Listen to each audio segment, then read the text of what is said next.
없지만 아직도 많은 사람들이 암으로 인해 죽어가고 있고 모든 나라에서 가장 큰 사망 원인 중에 하나입니다. 따라서 문제는 어떻게 하면 이를 바꿀 수 있을까입니다. 암에 있어 가장 중요한 요소들 중에 하나는 암으로부터 살아남은 사람은 암을 조기에 발견한 사람이라는 것입니다. 당신도 외과의사이기 때문에 만약 암이 국소 부위에만 자리 잡고 있으면 수술로 제거해서 완치가 가능하다는 것을 알고 있을 것입니다. 하지만 암이 원래 발생한 자리에서 다른 곳으로 전이되면 환자의 생명을 구하기 위해 할 수 있는 일이 거의 없습니다. 따라서 암이 국소 부위에만 있을 때 더 많은 암 환자들을 찾아내 수술로 환자를 완치시키는 것이 우리의 과제입니다.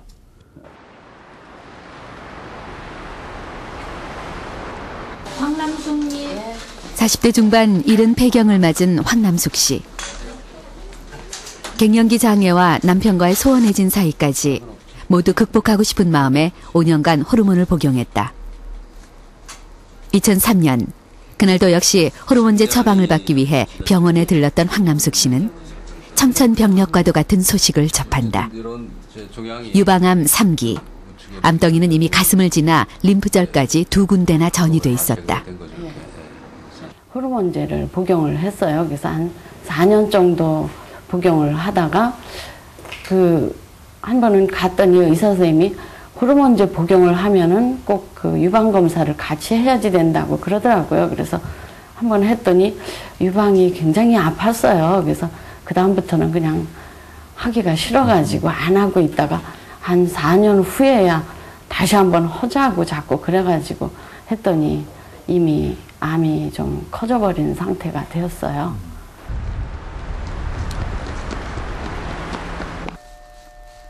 유방절제 수술 후 6개월간의 항암 치료 기간. 내장이 녹는 것 같은 고통, 그리고 구토가 계속됐다. 힘들게 되찾은 삶이기에 그래서 그녀에겐 하루하루가 각별하다. 황남숙 씨는 요즘 야생화 키우는 재미에 푹 빠졌다. 죽어있던 화초에서 잎이라도 올라오는 날에는 하루 종일이 기쁘다. 소중한 하루를 헛되이 보내지 않기 위해 생활 수칙까지 만들어 붙였다. 굳이 그녀에게 두려운 것이 있다면 제발이다. 검사를 끝내고 오면은 괜찮다고 하면은 또 그때는 이제 마음이 날아갈 듯하고 그렇거든요. 근데 그 재발된 분들 보면은 또 이제 부종도 그렇게 많이 생겨요. 그래서 그 팔이나 이렇게 손이 굉장히 많이 부어서 오신 분들, 이런 분들 보면서 재발에 대한 그 위험이 굉장히 도사리고 있는 것 같아서 항상 마음이 불안하고 그렇기는 해요. 많이. 근데 다른 생활을 하다 보면 이제 있는 거죠, 뭐. 황남숙 씨가 암을 진단받은 지도 올해로 4년째. 진단 당시엔 1년만 더 살기를, 자식 하나라도 출가시키고 눈 감기를 기도하며 죽음만을 떠올렸던 그녀다. 지금도 역시 재발의 공포에서 자유로울 순 없지만 황남숙 씨에겐 요즘이 인생 제2의 황금기다. 하루하루가 벅차고 순간순간 살아있다는 것에 기쁨을 느낄 수 있기 때문이다.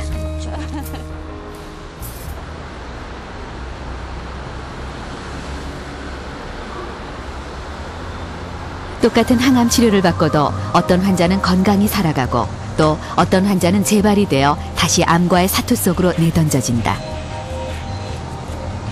유방암이라고 해도 모두 같은 것이 아니라 전이가 되는 암세포와 되지 않는 암세포가 있다. 서울대 유방암연구소에서는 유방암 환자들의 종양 샘플을 분석해 전이를 일으키는 암세포에 어떤 지표 단백질이 관여하는지에 대해 연구 중이다. 재발한 환자와 재발하지 않은 환자의 차이를 비교 분석하는 것이다. 우리가 이제 1차적으로 수술을 전제로 할 경우는 어느 국소에 제한이 된 경우, 상식적으로 우리가 그 어떤 그 칼의 범위 내에 있는 경우에고요. 또 이제 그 수술과 함께 어떤 다른 치료법을 가세했을 때 우리가 암을 이렇게 없앨 수 있는 그런 단계를 말하고, 우리가 국소에 한정되어 있지 않을 경우는 사실은 수술이란 것은 특수한 목적, 암의 덩어리를 줄여내든지 혹은 그 사람의 증상을 감소시키든지 이런 목적이 아니고는 일단은 기본적으로는 약제에 의한 치료가 우선이 돼야 됩니다. 지난 12월 미국 국립암연구소 학회지에 흥미로운 연구 결과가 발표됐다. 지표 단백질로 치료 후의 결과를 미리 예측해 예후가 나쁠 것으로 예상되는 환자에겐 미리 더 적극적인 치료를 할 수 있다는 내용이다.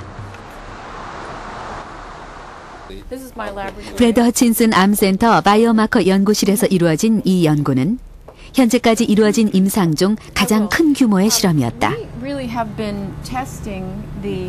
우리는 아주 흥미로운 방법으로 단백질을 검사하고 있는데 그중 하나가 조직 미세 배열법입니다. 2,000개가 넘는 종양에서 단백질을 분석하는 것이 가능했던 이유는 바로 조직 미세 배열법이라는 기술 때문이었다. 단백질 분석 기술의 발전으로 지표 단백질의 연구도 빠르게 발전해가고 있다. 이 연구는 미국 남서부 종양 연구실들이 협력한 최초의 대규모 연구입니다. 우리는 P27이라는 유방암 바이오마커를 검사하고 다른 연구실에서는 또 다른 유방암 바이오마커를 검사하고 있습니다.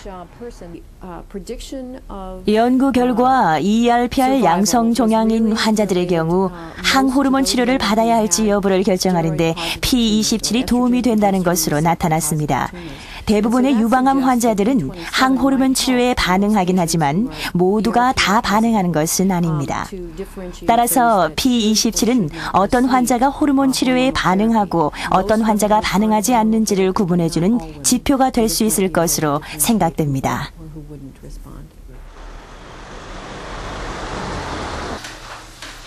전립선 암의 경우는 다른 암과 달리 혈액 검사만으로 어느 정도 암 진단이 가능하다.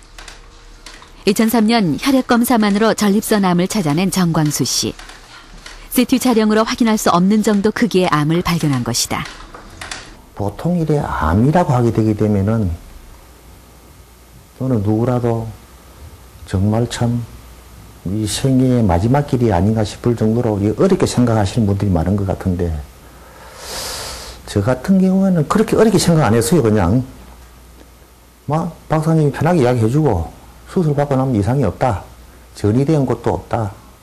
그러니 수술만 받고 나갔더니 깨끗해진다니까. 그렇게만 믿었기 때문에 뭐 조금도 뭐 내가 큰 병을 가졌구나. 그렇게 생각해 본 적이 없어요. 정광수 씨가 완치에 가까운 호전 상태를 보일 수 있는 것은 조기에 치료했기 때문이다.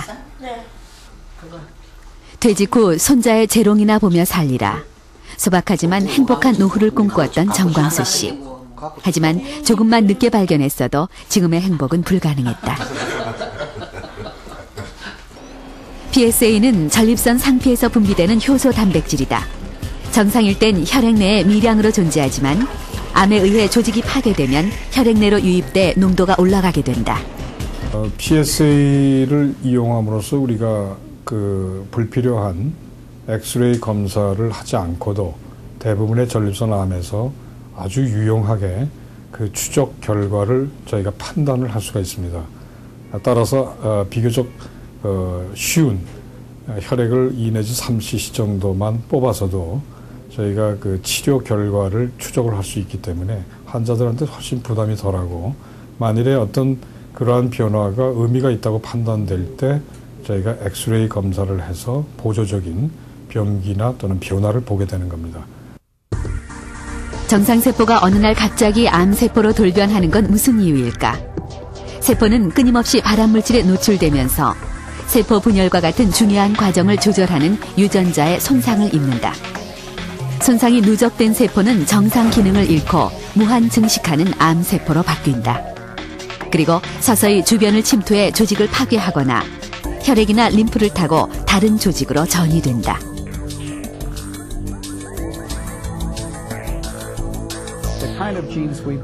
우리가 지금까지 얘기해왔던 유전자는 출생 이후에 성체세포, 즉 체세포에서 돌연변이를 일으키는 유전자입니다.